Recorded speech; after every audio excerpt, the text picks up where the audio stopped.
All right. Hey, everyone. Welcome back. You ready to dive in? Always ready. Let's do it. Okay, awesome. So today we're tackling something, well, it's a little out there, Yeah. kind of a what-if situation. Oh, intrigue me. Yeah, so we're looking at this piece. It's called Pasted Text, Catchy, right?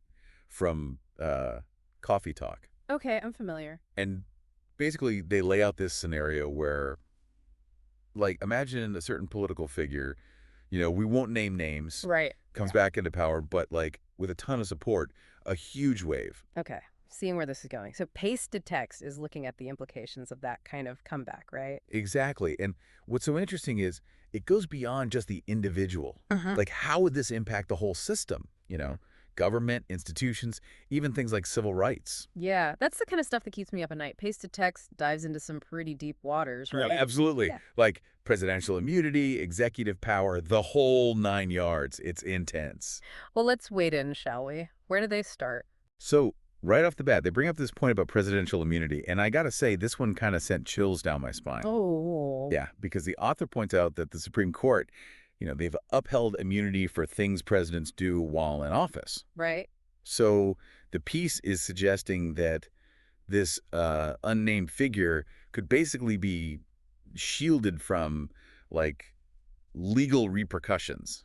Oh, okay, that's heavy. I mean, that brings up a huge question, right? Accountability. Exactly. The whole point of presidential immunity is to protect the office itself, not the person, the office. Right, so they can make tough calls without constantly worrying about lawsuits. Right, exactly.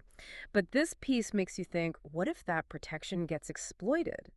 You know, hmm could we end up with a situation where the executive branch has way less accountability? Man, I know. It's a scary thought. Like, imagine leaders who are basically untouchable. It feels like something out of, like, a dystopia novel or something. Yeah, no kidding. And it gets even wilder because then Coffee Talk connects this to expanded executive power.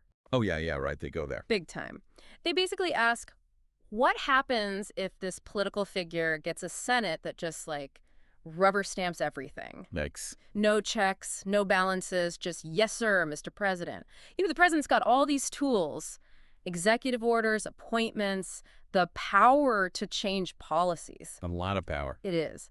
And with the Senate backing him all the way, it's like boom, boom, boom. Things could change so fast with almost no debate or pushback. Yeah. Think about it, like some major policy, something that affects all of us, just push through without any real discussion. That's the kind of thing they're warning us about. It's unsettling, right? Big time. And Yeah. then, on top of all that, there's the potential impact on different groups, different communities. Uh-huh. They go there too. Oh, yeah. The author is really concerned about how marginalized communities could be affected.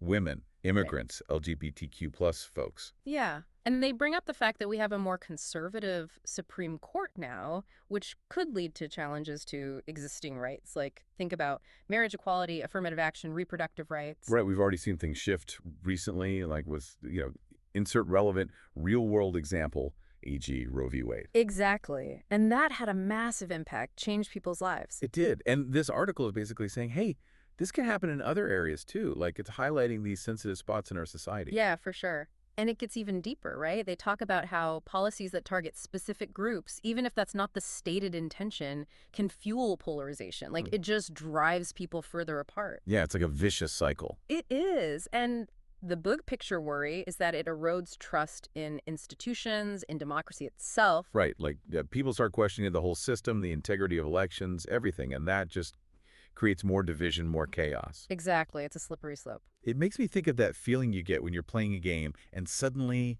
like, the rules change and it feels totally unfair. I know, right? You're like, wait, what? This isn't how it's supposed to work. That's it. That's the feeling this article is tapping into.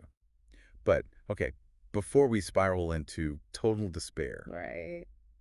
the author does point out that there are, like, counterbalancing forces in our democracy. Thank goodness. Right. Like, there are safeguards. So they talk about the role of state governments, a free press, those are important. Absolutely. And don't forget, the lower federal courts, they can push back too, They're not just going to roll over. Oh, right. Good point. And of course, citizen activism, like people getting involved, making their voices heard, that can make a huge difference. It's happened before. Like, remember, insert relevant historical example.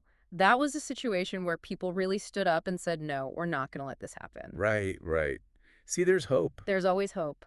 Wow. Okay, so we've covered a lot of ground here. This pasted text piece, it's like a roadmap of potential pitfalls, Right. but also maybe some ways to avoid them. It really makes you think, like this whole deep dive, it wasn't about predicting the future. No, not at all. But it definitely opened my eyes to some possibilities, some things we need to be aware of, and it just reinforces how important it is to stay informed and engaged, 100%. Because like the author says, even democracies, systems that are designed to be strong, they can be weakened from within if we're not paying attention. Truth. So as we wrap up, I want to leave you with this.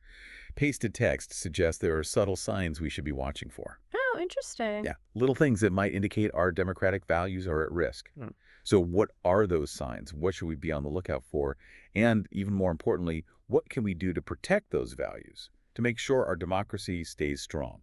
Deep questions. They are. And I think they're worth pondering. So thanks for diving in with us today, everyone. We'll see you next time. Bye.